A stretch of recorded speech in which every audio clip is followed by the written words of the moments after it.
Hai semua, perkenalkan nama saya Anggi Firdia Chandra Nasution. Saya adalah mahasiswa Prodi Pendidikan Musik dari Fakultas Bahasa dan Seni Universitas Negeri Medan. Dan di sini saya akan menjawab seputar pertanyaan mengenai statistika. Baiklah, di sini kita akan membahas suka duka dalam belajar statistika.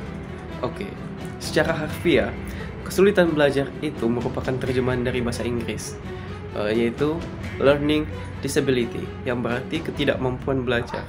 Nah, kata disability diterjemahkan kesulitan untuk memberikan kesan optimis bahwa anak sebenarnya masih mampu untuk belajar. Istilah lain learning disabilities adalah learning difficulties and learning differences. Ketiga istilah tersebut memiliki nuansa pengertian yang berbeda, dan di satu pihak, penggunaan istilah learning differences lebih bernada positif. Namun di pihak lain, istilah learning disabilities lebih menggambarkan kondisi faktualnya. Nah, materi statistika ini merupakan salah satu materi yang wajib ditempuh oleh peserta didik di sekolah maupun mahasiswa. Dan namun masih ada juga peserta didik yang mengalami kesulitan pada materi tersebut. Nah, ketidakberhasilan peserta didik itu tidak boleh dipandang sebagai hal yang biasa saja terjadi pada pembelajaran matematika. Sedemikian hingga ada peserta didik yang berhasil dan ada pula yang tidak. Dorongan guru untuk memecahkan masalah kesulitan peserta didik merupakan salah satu unsur dalam pengembangan profesi guru. Hal ini berlandas pada prinsip diagnosis dalam konteks pemecahan masalah. Nah, berikut adalah 10 suka duka siswa dalam mempelajari statistik. Yang pertama itu adalah mengalami kesulitan dalam mengenali dan mengklasifikasi jenis data dan menampilkan mereka pada grafik atau tabel. Nah, solusinya adalah begini. Salah satu tujuan dari penyajian data berbentuk diagram yaitu untuk memudahkan ketika membaca data tersebut. Selain itu, laporan data atau informasi yang disajikan juga akan terlihat lebih menarik karena sebuah diagram biasanya memuat banyak informasi sehingga butuh ketelitian dan kecermatan dalam membaca suatu data. Suatu data yang disajikan dalam berbagai bentuk diagram dapat kita baca untuk menentukan jumlah masing-masing data. Jika disajikan dalam bentuk diagram batang atau grafik, tentu saja akan memudahkan kita dalam membaca data tertinggi dan terendah pada suatu diagram, sehingga lebih mudah membuat kesimpulan mengenai selisih nilai data atau jumlah seluruh data. Sedangkan penyajian data dalam bentuk diagram lingkaran atau tabel, kita dapat lebih mudah mengetahui perbandingan data satu dengan yang lainnya atau suatu data terhadap keseluruhan data. Nah, lewat manfaat-manfaat tadi, ini bisa dimulai dengan perlahan belajar membaca diagram batang, lingkaran, dan graf. Yang kedua, tidak dilakukannya uji normalitas terhadap populasi sebelum dilakukan pengambilan sampel.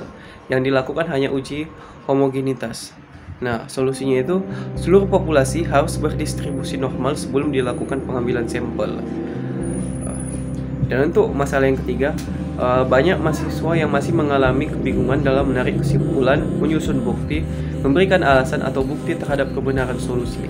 Nah, pentingnya statistika dalam kehidupan sehari-hari menggambarkan bahwa salah satu bidang dari matematika ini sangat berpengaruh terhadap berbagai bidang lain. Hal ini tentu meningkatkan kebutuhan perusahaan akan ahli statistika. Dan yang keempat, buruk memahami dengan benar dalam menarik kesimpulan dan pernyataan. Jadi, bagaimana cara mengambil kesimpulan dalam statistik? Tentunya dengan membentuk kerangka berpikir yang bisa diproses oleh metodologi penelitian yang reliable dan relevan. Niscaya kesimpulanmu sesuai dengan kenyataan yang ada dan bisa memberikan solusi. Plus, mengolah dan membuat kesimpulan menuntut objektivitas.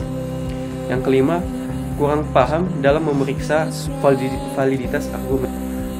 Solusinya itu, suatu tes dapat dikatakan memiliki validitas yang tinggi jika tes tersebut menjalankan fungsi ukurnya atau memberikan hasil ukur yang tepat dan akurat sesuai dengan maksud dikenakannya tes tersebut. Suatu tes menghasilkan data yang tidak relevan dengan tujuan diadakannya pengukuran dikatakan sebagai tes yang memiliki validitas rendah. Sisi lain dari pengertian validitas adalah aspek kecermatan pengukuran. Suatu alat ukur yang valid dapat menjalankan fungsi ukurnya dengan tepat, juga memiliki kecermatan yang tinggi. Nah, arti kecermatan di sini adalah dapat mendeteksi perbedaan-perbedaan kecil yang ada pada atribut yang diukurnya. Oke, yang keenam, kurang tahu bagaimana untuk menemukan pola atau sifat dari fenomena matematika untuk membuat generalisasi. Nah, sebagai catatan, generalisasi adalah pengambilan temuan di dalam sampel ke populasi. Inilah validitas eksternal yang dimaksud Rockwell dan yang lain-lain.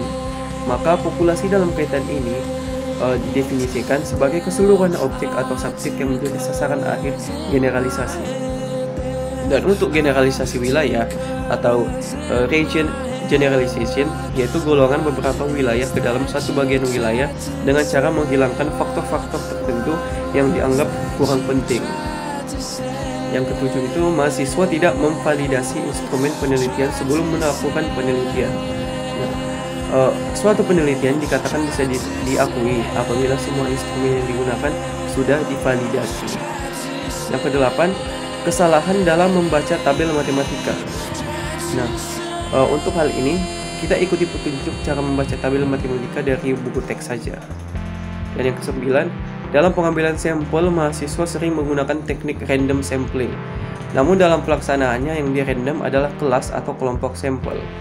Nah, solusinya itu seharusnya teknik pengambilan sampel yang digunakan adalah cluster random sampling. Kemudian yang ke-10, penggunaan UJT di dalam pengujian hipotesis digunakan oleh mahasiswa untuk jumlah sampel lebih dari 30. Nah, untuk UJT digunakan untuk jumlah sampel yang kurang dari 30 dan untuk jumlah sampel kurang lebih 30 itu digunakan uji Z. Baiklah, cukup sekian penjelasan dari saya. Semoga dapat membantu teman-teman sekalian. See you.